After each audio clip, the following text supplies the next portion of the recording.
Hola, suscríbete o estarás en mi lista de traviesos. Este caso ocurre en Alemania y abarca muchos años. Gertrude Bauer, de 42 años, vivía en los márgenes de St. Pauli, Hamburgo. En 1970, ella se ganaba la vida como peluquera y ocasionalmente trabajaba de noche, luchando contra el alcoholismo y episodios de indigencia. Una noche de invierno, conoció a un hombre local discreto en una taberna cerca de la Reeperbahn. Él le ofreció calor, más bebidas y un lugar donde quedarse hasta la mañana. Gertrude siguió a este desconocido hasta su departamento en Zeitstraße, agradecida por una cama y sin darse cuenta de ninguna señal de peligro. En las primeras horas de diciembre de 1970, el pequeño departamento se convirtió en una escena de puro horror.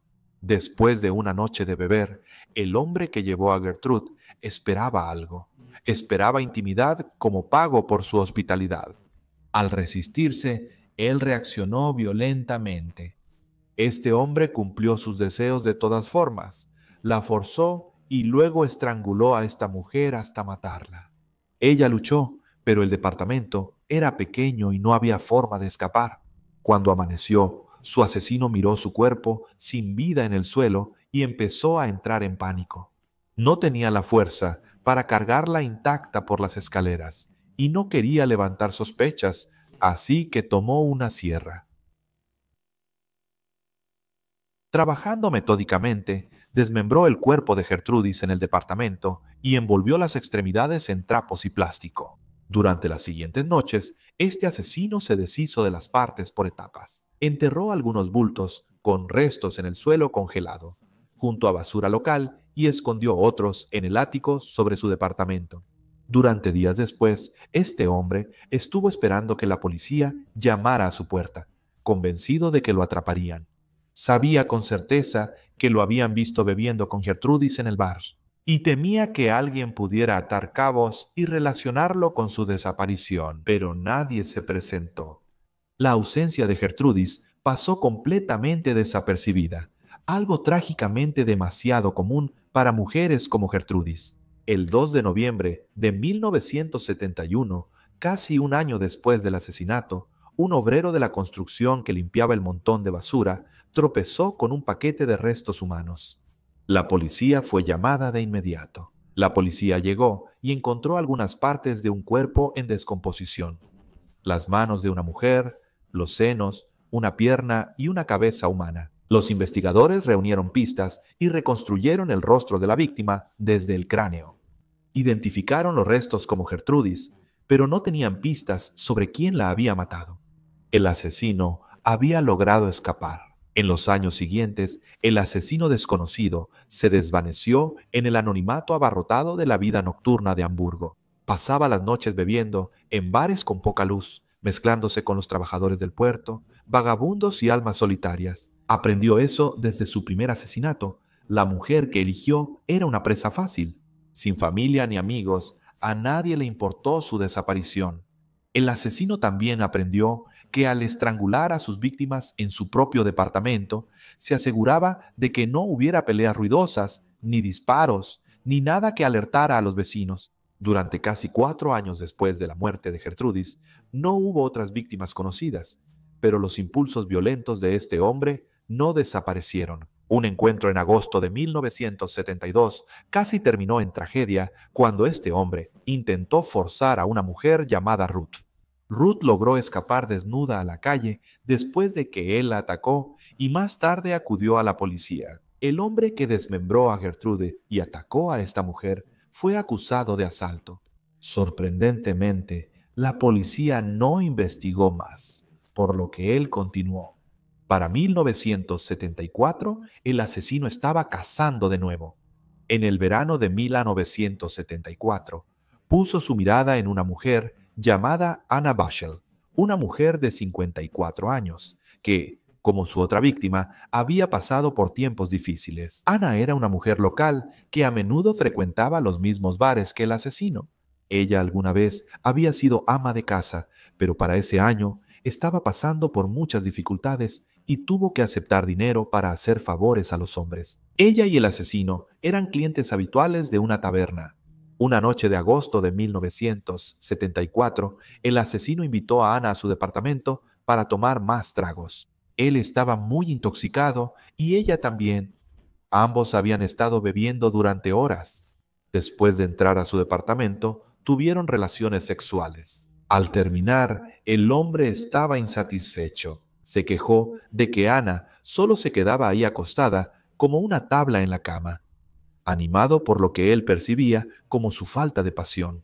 Agarró a Ana y le rodeó el cuello con las manos. Dentro del departamento, la estranguló hasta matarla, tal como lo había hecho con Gertrudis, y una vez más el asesino se encontró con un cadáver a sus pies. Desmembró el cuerpo de Ana en el lugar, cortándola en pedazos manejables para ocultarla. Esta vez ni intentó llevar sus restos al depósito de chatarra. En lugar de eso, llevó las partes del cuerpo de Ana, ya separadas, por una escalera al ático sin usar sobre su departamento. Pieza por pieza, ocultó toda la evidencia del crimen y nadie vino a buscar a Ana. De hecho, su desaparición no fue reportada a la policía en absoluto. Pero entonces el asesino se topó con un problema. Semanas después de la muerte de Ana, un olor fétido impregnó los pisos superiores del edificio.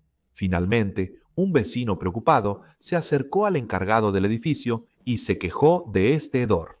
Dijeron que olía a carne podrida. Muy pronto, el encargado de los departamentos llamó a la puerta del asesino. Cuando interrogaron a este hombre, ofreció una explicación tranquilizadora. Echó la culpa a sus vecinos griegos que vivían arriba. Aceptaron esta excusa y nadie revisó el ático. Mientras tanto, el asesino se dio cuenta de que había sido descuidado con las realidades prácticas de almacenar restos humanos. Para evitar aún más las sospechas, tomó medidas para enmascarar el olor a muerte que emanaba de su propiedad. Consiguió docenas de aromatizantes fuertes, bloques de limpieza con olor a pino y los colgó por todo su departamento y en el ático durante un tiempo. Esto sí logró enmascarar el olor de la descomposición. Con la confianza restaurada, el asesino atacó de nuevo antes de fin de año. En diciembre de 1974 conoció a Frida Roeblich. Frida era una mujer de 57 años y había pasado años en los márgenes de la sociedad, teniendo que recurrir al trabajo íntimo para financiar su hábito de beber. Y al hacerlo, se cruzó en el camino del asesino. En estos bares, Frida acompañó a este hombre a su casa una fría noche cerca de Navidad de 1974. En algún momento durante su encuentro, él descubrió que Frida le había robado dinero. Él pagó a Frida 200 marcos alemanes por intimidad, pero luego notó que ella le robó otros 200 marcos de su cartera. Además de eso, esta traición, ya fuera real o solo imaginada, en su estado de ebriedad, lo enfureció, igual que con las otras. Estranguló a Frida hasta matarla en un arrebato de violencia, como antes lo había hecho. Cortó el cuerpo de Frida en pedazos y los llevó al ático para unirlos a los restos de Ana. A pesar de todo el ambientador que compró, los inquilinos seguían quejándose de un hedor que venía de la propiedad de alguien, pero no se hizo nada. El invierno terminó y el asesino solo deseaba más destrucción. Apenas un mes después del asesinato de Frida, él cobró su cuarta víctima conocida en el año 1975. Ruth Schultz era una mujer de 45 años. Ella tenía una vida similar a la de las víctimas anteriores y era conocida por pasar tiempo en los bares que el asesino solía frecuentar. En algún momento se cruzó con el asesino y en una fría noche de enero, Ruth se fue a casa con él. Pasaron la noche bebiendo, pero mientras bebían, ella cometió un error fatal. Se burló de él. Más tarde se informó que Ruth se rió de su incapacidad para tener una erección, algo que le causaba una profunda inseguridad al asesino. El asesino, enfurecido por el alcohol, atacó a Ruth, agarró una botella de vidrio vacía y la rompió contra la cabeza de Ruth, tirándola al suelo. Aturdida y sangrando, Ruth no pudo defenderse cuando él le envolvió una ligadura alrededor del cuello. Una versión dice que era una media de mujer. Ruth murió ahí en el suelo esa noche, la última víctima conocida de este depredador invisible. Al intentar subir el cuerpo de Ruth al ático, el asesino enfrentó un problema nuevo. Ruth era más grande y pesada que las demás, como las víctimas anteriores.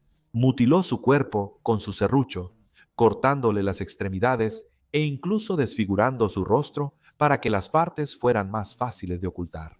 Luego, quitó un panel de la pared de su propio departamento y metió una parte de los restos descuartizados de Ruth en el hueco detrás de él. Para principios de 1975, el departamento albergaba los restos de 4 mujeres.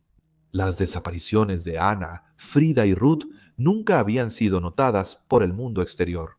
El asesino continuó como si nada. De día, trabajaba como guardia de seguridad en una fábrica y de noche bebía en los bares donde encontraba a sus víctimas. Era solo cuestión de tiempo antes de que algo rompiera la fachada. El 15 de julio de 1975, algo sucedió. Poco después de la medianoche, se desató un incendio en el departamento. Las llamas prendieron la unidad de la planta baja y el humo llenó la escalera. Los residentes huyeron a la calle mientras los bomberos llegaban y luchaban contra el incendio. Las llamas se contuvieron en el nivel inferior, pero los bomberos subieron a los pisos superiores para revisar si había brasas humeantes. Cuando forzaron la entrada al ático sobre el departamento del segundo piso, fueron golpeados por el inconfundible hedor de carne descomponiéndose y cocinándose. En el proceso de ventilar el área, los bomberos descubrieron los restos humanos y con esto la policía fue llamada. No pasó mucho tiempo antes de que las sospechas se centraran en un inquilino en particular, el hombre que vivía en el pequeño departamento justo debajo del ático. Él no estaba afuera con la multitud y los vecinos recordaron que en meses recientes se quejaron de un olor desagradable cerca de su puerta. Luego, la policía descubrió que este inquilino tenía la única llave del ático donde se encontraron los cuerpos. Esta fue una pista crucial. Al amanecer, los oficiales acordonaron el edificio y esperaron su regreso. Poco después, volvió.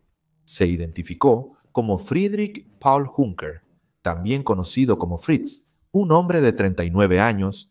Fritz fue detenido como el único sospechoso de los asesinatos del ático en la jefatura de policía. Los detectives iniciaron una investigación intensa ante las pruebas descubiertas en su casa. Fritz se derrumbó después de varias horas de interrogatorio. Confesó haber matado a 3 mujeres, pero se negó a hablar sobre una cuarta víctima. A finales de julio de 1975, los investigadores vincularon formalmente a Fritz con las 4 mujeres desaparecidas del Distrito Rojo de Hamburgo, incluida Gertrude como la cuarta. La ciudad despertó con titulares impactantes. Habían estado viviendo entre un asesino serial. Pero ¿quién era Fritz? Nació el 31 de julio de 1935 en Leipzig, Alemania. Nació ya marcado por las dificultades. Fue el tercero de 10 hijos que crecieron en la pobreza y, por supuesto, en la guerra. Su padre, también llamado Fritz, era comunista, así que fue encarcelado por los nazis y enviado a un campo de concentración. Su padre fue liberado al final de la Segunda Guerra Mundial, pero volvió destruido. Murió en 1947 por alcoholismo. La madre de Fritz estaba abrumada por criar sola a una familia tan grande. Simplemente no podía con ello. El joven Fritz pasó sus años formativos yendo de un hogar de niños a otro en Alemania. Recibió poca educación formal y luchaba con un impedimento del habla que lo hacía sentirse cohibido y retraído. A los 16 años, al no ver un futuro en Alemania del Este, huyó del bloque comunista y cruzó a Alemania Occidental. En 1956 se mudó a Hamburgo en busca de oportunidades. Pero ese mismo año estuvo involucrado en una colisión vial mientras andaba en bicicleta, lo que dejó su rostro permanentemente desfigurado. Su nariz fue aplastada y sanó de forma torcida y desarrolló estrabismo. Aunque tenía problemas, Fritz intentó vivir con normalidad. En 1957, a los 22 años, se casó con una mujer y pronto tuvo un hijo con ella. Durante un breve periodo, intentó desempeñar el papel de esposo y padre, pero el alcoholismo ya había hundido sus garras en Fritz. Bebía mucho y también le era infiel a su joven esposa. Estos comportamientos destruyeron rápidamente la vida normal que llevaba. Su esposa se divorció de él. Después del divorcio, Fritz se mudó a un pequeño departamento en el ático de un distrito de Hamburgo. Pasaba todo su tiempo libre bebiendo en los bares locales. Después, los psicólogos describieron a Fritz como un hombre con gran odio hacia las mujeres, probablemente por sus sentimientos de insuficiencia y rechazos repetidos. Tenía el rostro deformado, medía 1,68 metros y era tímido y torpe. Fritz a menudo buscaba la compañía de mujeres que él percibía como inferiores a él. Dentro del departamento de Fritz encontraron la sierra que había usado para desmembrar a las mujeres. Y en todo el lugar había evidencia física del estilo de vida y la mentalidad de Fritz. Había colecciones de revistas para adultos y cientos de fotografías de pin-ups pegadas en las paredes y techos. La cantidad por sí sola sugería una obsesión seria. Los cuerpos de las mujeres también fueron llevados para autopsias. Los exámenes de autopsia describieron las extensas mutilaciones infligidas después de la muerte. Un informe señaló que ambas piernas de Ruth habían sido cerradas a la altura de los fémures. Ambos senos fueron removidos y le cortaron las orejas. Incluso le cortó la punta de la nariz y le arrancó la lengua. Durante el interrogatorio, Fritz confesó completamente los 4 asesinatos, pero en un momento, Fritz afirmó que actuó bajo órdenes sobrenaturales, insistiendo en que Jack el Destripador, muerto hace mucho tiempo, le había ordenado cometer estos asesinatos. Los investigadores descartaron esto como una táctica para aparentar locura. Ellos creían que el verdadero motivo era la ira incontrolable de Fritz y su sentimiento de humillación por parte de las mujeres. Así que intentó otra táctica. Dijo que estaba completamente borracho cuando mató a estas mujeres y que simplemente no podía recordar. El juicio de Fritz inició en Hamburgo en noviembre de 1976. Espectadores y reporteros llenaron la sala del tribunal, ansiosos por ver al hombre acusado de crímenes tan indescriptibles. La defensa de Fritz nunca negó que él causó la muerte de las mujeres. La estrategia era salvarlo de una condena completa por asesinato, enfatizando su estado mental alterado. Fritz se retractó de sus confesiones, asegurando que no recordaba haber asesinado a las mujeres. Luego testificaron expertos psiquiátricos. Describieron a un hombre profundamente perturbado, acosado por sentimientos de inferioridad, disfunción sexual y resentimiento hacia las mujeres. Le diagnosticaron dependencia al alcohol y un trastorno de la personalidad. Explicaron que él solo sentía poder cuando dominaba a mujeres vulnerables. También presentaron que, debido a que Fritz ocultó los asesinatos, él sabía exactamente lo que estaba haciendo. Sus afirmaciones de perder el conocimiento simplemente no tenían sentido. El Tribunal de Hamburgo emitió su veredicto el 20 de diciembre de 1976. Fritz fue declarado culpable de todos los cargos, pero, de manera crucial, el panel de jueces aceptó que su responsabilidad estaba sustancialmente disminuida por el alcohol. Y así, finalmente, solo fue declarado culpable de un asesinato y 3 cargos de homicidio involuntario, no de los 4 asesinatos completos. Por estos crímenes, Fritz fue sentenciado en 1993 a 15 años en una institución psiquiátrica de alta seguridad. Fritz fue liberado según lo programado después de cumplir su condena. Ahora era un hombre envejecido de unos 50 años y asumió una nueva identidad. Para evitar cualquier escrutinio público, se mudó a un asilo en un pequeño pueblo costero. Para quienes lo rodeaban, él era solo otro pensionado frágil. Sin embargo, en sus últimos años, Fritz no logró escapar de su pasado. Según el personal de cuidado, estaba atormentado por alucinaciones paranoicas. Se quejaba incesantemente de un olor terrible que nadie más percibía, insistiendo en que la habitación apestaba a cadáver en descomposición. El 19 de octubre de 1998, Fritz murió en un hospital de Hamburgo. Tenía 63 años. Durante décadas, las 4 mujeres que asesinó quedaron a la sombra de su infamia y sus nombres casi no se mencionaban. Casi 50 años tras sus muertes, Hamburgo finalmente buscó corregirlo. En mayo de 2025, se develó una piedra conmemorativa en un cementerio con los nombres Gertrudis, Ana, Frida y Ruth. Ahora sus nombres están grabados en piedra, asegurando que las 4 vidas brutalmente arrebatadas por Fritz no se pierdan en la memoria,